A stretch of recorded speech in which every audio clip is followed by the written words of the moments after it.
start again. It's a rich thing. Assalamualaikum warahmatullahi wabarakatuh. Selamat pagi, salam sejahtera untuk kita semua. Senang sekali pada pagi hari ini kita dapat menemani teman-teman sekalian. Saya Afwan Dainaufal. Saya Ismira Datul Kasanah. Dan kali ini ditemani dengan narasumber kita, Bapak Sutrisno, selaku salah satu pengusaha di Kabupaten Kulon Progo dalam rangka memperingati HUT SMA Negeri 2 Wates yang ke-38. Ya, langsung saja kita memulai bincang-bincang kita pada pagi hari ini yang membahas tema yaitu merintis di masa krisis.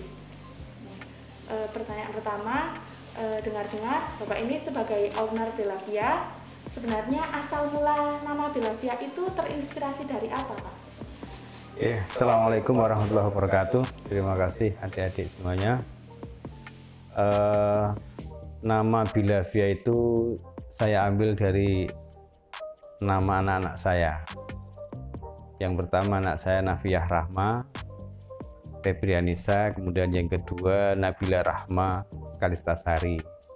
Jadi Bila itu dari Nabila, Via itu dari Nafiah. Kemudian ada penambahan Oto Clean. Oto itu saya buat Oto bukan auto, ya kita bahasa Jawa dibuat pakai itu. Dan Clean bukan clean itu, tapi Clean, KLIN. Ini nama untuk pengingat itu adalah nama branch dari nama anak saya dan berdiri juga pas tanggal lahir anak saya yang pertama 13 Februari tahun 2011 gitu. Nah, seperti yang kita tahu, Belavia merupakan salah satu tempat pencucian mobil yang cukup populer di Kabupaten Kulon Progo. Nah, bisa diceritakan sedikit Bapak bagaimana perjalanan awal memulai karir tersebut? Ya, bisnis cucian mobil ini berdiri tanggal 13 Februari 2011, berawal dari hobi sebenarnya ya. Dari hobi saya yang senang isek-isek mobil atau bersih-bersih mobil. Kemudian ketika saya pulang kampung, karena dulu saya itu kerjanya pindah-pindah.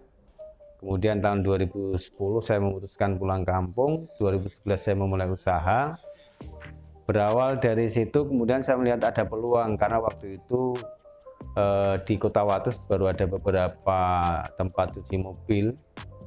Dan itu dengan fasilitas dan prasarana yang masih standar. Oleh karena itu kemudian saya berpikir ada peluang.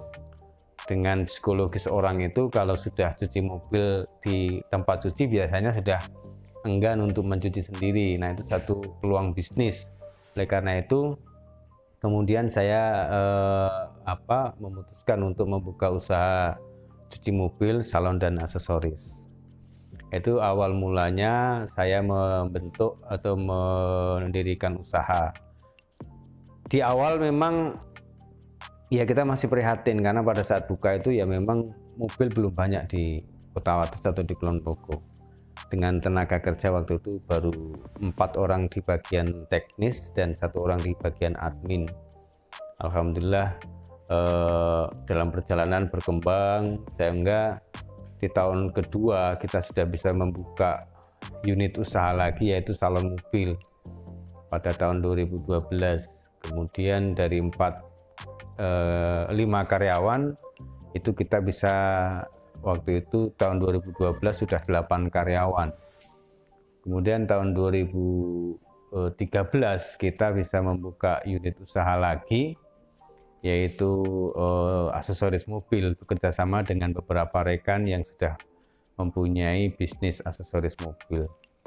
Pada tahun 2014 itulah kita booming ya, lagi booming rame-ramenya mobil, sudah banyak guru-guru yang bersertifikasi sudah beli mobil dan sebagainya. Bisnis cucian mobil, salon mobil pada saat itu benar-benar booming sehingga sampai saat itu kita bisa memiliki karyawan sampai 15 orang dengan 12 orang di teknis, kemudian 2 orang di toko, 1 orang bagian admin.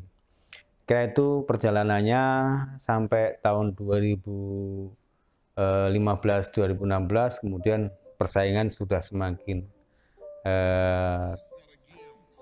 ketat ya, karena melihat bisnis cucian mobil itu menjanjikan, sehingga banyak dibuka cucian mobil di Kota Wates maupun di pinggiran-pinggiran Kota Wates. Saya kira itu. Oh, berarti hobi ini bisa menjadikan Bapak menjadi merintis usaha gitu ya, Pak? Iya, sebenarnya justru itu yang paling menyenangkan. Kalau bisa usaha itu yang sesuai dengan hobi. Karena dengan usaha yang sesuai dengan hobi itu kita sudah passion kita ada di sana. Kita sudah bisa mencintai bisnis kita dari awal, bukan mencintai dalam perjalanan, tapi dari awal kita mencintai bisnis. Karena kalau kita tidak mencintai usaha kita, ya tentu sulit bagi kita untuk mengembangkan. Ternyata cukup panjang juga perjalanannya. Nah, kira-kira nih Pak, biasanya dalam merintis usaha pasti ada kendala yang dihadapi ya Pak? Iya. Nah, apa sih kendala yang dihadapi? Bisa diceritakan? Yang pertama, sebagai pemula, tentu segelasnya masih meraba-raba atau masih belajar. Karena waktu saya membuka cuci mobil itu juga tidak tahu seluk-beluk secara mendalam tentang cuci mobil, sehingga di awalnya itu saya masih harus belajar tentang peralatannya seperti apa yang dibutuhkan, kemudian tenaganya itu butuh tenaga seperti apa. Kemudian juga kita tata cara mencuci mobil yang baik dan hasilnya memuaskan itu seperti apa. Tentu itu menjadi kendala-kendala di awal. Tapi kita juga nggak kurang akal, karena tempat cuci di Jogja sudah banyak. Pada saat kita juga perlu studi banding. Nah, itu salah satu ketika kita belum mengetahui tentang seluk-beluk suatu bisnis, maka ketika kita membuka bisnis yang sudah ada, itu kita bisa studi banding baik dengan resmi maupun tidak resmi. Misalnya kalau resmi ya kita bertanya langsung, kalau tidak resmi ya kita mencucikan mobil di tempat itu sambil kita mengamat-amati. Kalau bahasa sekarang mungkin ATM ya, amati, tiru, modifikasi, ya seperti itu bisa. Yang kendala kedua, tentu kalau kita bisnis hanya mengandalkan pasar yang sudah ada, biasanya sudah dikuasai oleh mereka. Tentu kita butuh juga membuka pasar baru. Membuka pasar baru dengan cara kita melakukan pemasaran yang baik dan benar, dengan jangkauan yang kita bisa ukur. Jadi untuk itu kita harus membuka pasar lagi. Misalnya kita yang selama ini ada 500 mobil di Kulon Progo, tentu mereka sudah punya tempat-tempat untuk nyuci mobil. Kalau kita mau ngambil yang 500 ini tentu kita butuh usaha ekstra. Oleh karena itu kita membuka lagi sehingga tidak lagi kita hanya 500 mobil yang mencuci, tapi kemudian kita ciptakan dengan kita melakukan promosi-promosi dengan cara menyebar leaflet. Itu saya lakukan. Di awal itu saya lakukan, saya cetak brosur, kemudian saya suruh karyawan saya ketika masih agak kosong itu untuk keliling Kota Wates, nempelin di mobil-mobil, itu saya lakukan. Dan harus seperti itu, harus terjun langsung. Jadi itu salah satu kendala. Tapi kemudian kalau kita punya konsep yang kuat, kita istilahnya kita punya visi yang jelas terhadap bisnis kita, ya insya Allah itu bisa kita pertahankan dan bisa kembangkan. Contohnya, orang cuci mobil itu psikologisnya harus kita tahu. Dia lama itu masih memaklumi. Tapi kalau hasilnya tidak baik, dia sudah tidak akan memaklumi. Dia sulit untuk datang kembali di tempat cucian yang dia nyuci tapi hasilnya tidak bersih. Tapi kalau hanya lama, dia masih mungkin untuk kembali. Sehingga tagline di awal itu cepat, bersih dan wangi itu. Jadi karena waktu itu melihat peluangnya tiga itu yang belum terjangkau di tempat cuci yang sudah ada di Kota Wates. Ya kendala itu sebenarnya nggak boleh kita anggap sebagai kendala. Kalau kendala nanti jadinya menjadi sesuatu beban. Ya tantangan itu. Mungkin lebih tepat tantangannya di awal-awal buka usaha. Apa saja. Seperti itu. Kemudian Pak, tentu itu kan tadi dilaksanakan sebelum pandemi. Yeah. Nah, untuk saat ini perbedaan sebelum pandemi dan saat ini itu bagaimana? Ya, pertama kita harus kita harus sama-sama meyakini bahwa pandemi adalah musibah. Ini adalah kejadian luar biasa yang tidak terpikirkan oleh kita semuanya, bahkan seluruh dunia tidak membayangkan akan terjadi seperti ini. Dan ini adalah menyentuh seluruh sektor kehidupan kita. Dari semua sisi kehidupan terpengaruh adanya pandemi corona ini. Tentu orang bisnis jasa itu sangat besar terpengaruh. Karena bisnis jasa, kalau kita bicara kebutuhan, itu kan ada kebutuhan primer, sekunder, tersier. Nah, untuk cuci mobil itu kan kebutuhan yang bukan primer, bukan juga sekunder. Dan juga mungkin bukan kebutuhan tersier. Jadi istilahnya bahasa Jawa ini orang nyuci rapopo. Itu berat sekali tantangannya, atau pengaruhnya berat sekali karena orang akhirnya berpikir yang penting makan. Yang penting kebutuhan pokoknya makan, sandang, dan juga kebutuhan-kebutuhan lainnya. Nah, kebutuhan untuk yang sifatnya pelengkap seperti itu memang bisnis pasti akan terganggu. Seperti ya kalau di secara umum mungkin ya pariwisata itu yang paling banyak karena orang akhirnya piknik gue lah. Yang penting iso mangan, iso kebutuhan sehari tercukupi. Nah, lalu perbedaannya apa ya? Jelas perbedaannya besar dan banyak sekali. Karena pertama dari sisi omset di awal pandemi. Jadi waktu itu pandemi mulai di Indonesia ada kasus pertama itu tanggal 2 Maret kalau nggak salah. Kebetulan saya pas saat itu sudah memprediksi. Jadi Maret, di awal Maret itu turun sedikit, April turun agak banyak, kemudian Mei baru di puncak-puncak turunnya bisnis kita. Dan karena kita sudah prediksi pada saat itu, dari kita positif sampai kita negatif.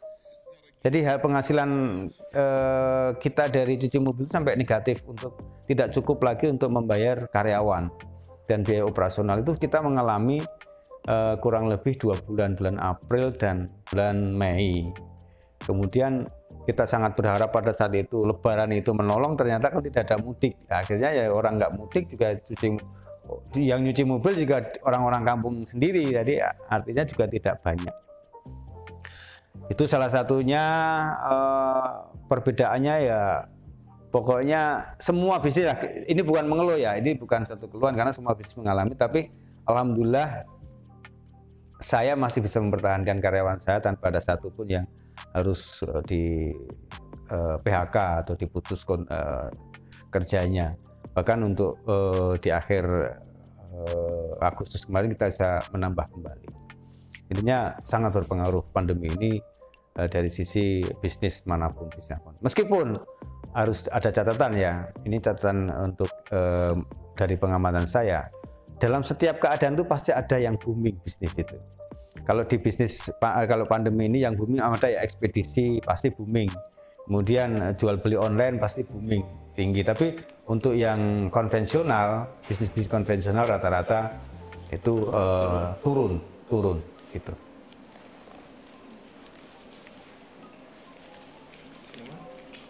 Lagi. Kemudian kami minta sedikit tips atau kiat-kiat atau motivasi supaya anak-anak muda bisa menjadi termotivasi. Ya. Sebelum saya sampaikan ke masalah tips memulai bisnis di masa pandemi, saya ingin sampaikan begini. Ketika kita menghadapi perubahan, apalagi perubahan yang ekstrim, kita sebagai pengusaha harus berpikir cerdas dan berpikir cepat. Salah satu yang saya lakukan adalah kemudian saya merubah pola penggajian, pola pengupahan pada karyawan. Kemudian saya juga merubah cara pemasaran. Kemudian saya juga merubah cara memperbaiki pelayanan. Hingga saya ketika mulai di bulan-bulan Juni, Juli itu saya membuat terobosan dengan mendatangi konsumen, yaitu dengan program cuci bila via on the spot ya. Bila via on the spot itu mencuci mobil di lokasi. mencuci mobil di lokasi, kita datangi lokasi sesuai dengan order, dan juga kita mencuci mobil dengan sistem antar jemput. Nah, kebetulan Bu Kepala Sekolah itu pernah request, tapi karena full, jadi karena full dan jaraknya Sentolo itu tidak bisa kita penuhi, karena memang pada saat itu orang cenderung takut untuk keluar rumah atau ribet kalau mau harus keluar, sehingga itu juga perlu jadi pikiran. Kita harus berubah mengikuti perubahan yang ada, dan kita harus berpikir cepat dan berpikir antisipasi terhadap kondisi apapun. Kalau kondisi yang normal itu kan bisa kita prediksi, tapi untuk kondisi pandemi kan unpredictable ya, tidak bisa kita prediksi sama sekali. Tapi harus dituntut, kita harus dituntut, harus mampu. Kalau mau bertahan harus mampu. Nah, kemudian untuk adik-adik atau siapapun yang ingin memulai bisnis di masa pandemi itu, sebenarnya harus ada keyakinan bahwa di setiap yang saya sampaikan tadi, dalam setiap keadaan itu pasti ada peluang. Pasti ada peluang. Jadi tidak perlu khawatir atau takut. Yang penting kita punya tekad, kemudian kita lengkapi dengan pengetahuan kita tentang apa yang akan kita lakukan. Bisnis apapun, misalnya sekarang mau bisnis kuliner sekarang sudah jarang, kuliner yang konvensional. Kita harus mau jual online, harus melalui GoFood atau GrabFood dan sebagainya. Dan itu ternyata tuh di saat pandemi malah booming, malah lebih banyak yang laku seperti itu. Tips yang pertama, satu, kalau kita mau bisnis, kita harus kuasai dulu apa yang akan kita lakukan, bisnis bidang apa. Caranya bagaimana? Kita bisa meniru bisnis yang sudah ada, atau kita mengkombinasi, kita mencoba memotret bisnis yang ada, kemudian kemampuan kita analisa, kemudian kita melakukan suatu terobosan baru. Ada banyak ide di sini, tapi tentu tidak cukup waktu harus kita terangkan sampai sedetail itu. Jadi yakin bahwa kalian mampu, kita bisa untuk membuka bisnis. Kedua, kita kuasai. Kemudian kita harus, yang ketiga ini penting, kita harus mau mengikuti tren bisnis sekarang. Kalau sekarang trennya itu adalah tren bisnis yang online, ya harus kita mau ikuti itu. Kalau kita sekarang trennya bisnis itu terkait apa, ya harus kita mau ikuti itu. Jadi kita jangan kemudian aku nggak mau, pokoknya aku bisnis harus seperti ini. Kita harus mengikuti perkembangan. Kita harus menggunakan teknologi kita untuk mendukung bisnis yang akan kita lakukan. Jadi ada keyakinan, ada ikhtiar yang maksimal, dan tentu kita harus selalu berdoa kepada Allah Subhanahu wa Ta'ala bahwa setiap langkah yang kita lakukan harus kita niatkan kita untuk terkait dengan kita mengabdi kepada Allah Subhanahu wa Ta'ala. Terima kasih kepada Bapak Sutrisno yang telah berkenan hadir dan berbincang-bincang pada kesempatan hari ini. Dan tentunya itu sangat membuat kami termotivasi dan mengedukasi kami serta rekan-rekan semua. Yang penting dari saat kita memulai usaha itu tadi sudah dikatakan, yaitu niat, ikhtiar, dan berdoa kepada Allah Subhanahu wa Ta'ala. Selain itu, ATM, amati, tiru, dan modifikasi. ya. Nah, sekian bincang-bincang bersama Bapak Sutrisno pada pagi hari ini. Setelah ini akan diselingi dengan hiburan. Nah, sebelum kita lanjut ke narasumber yang kedua berikutnya. Terima kasih. Wassalamualaikum warahmatullahi wabarakatuh.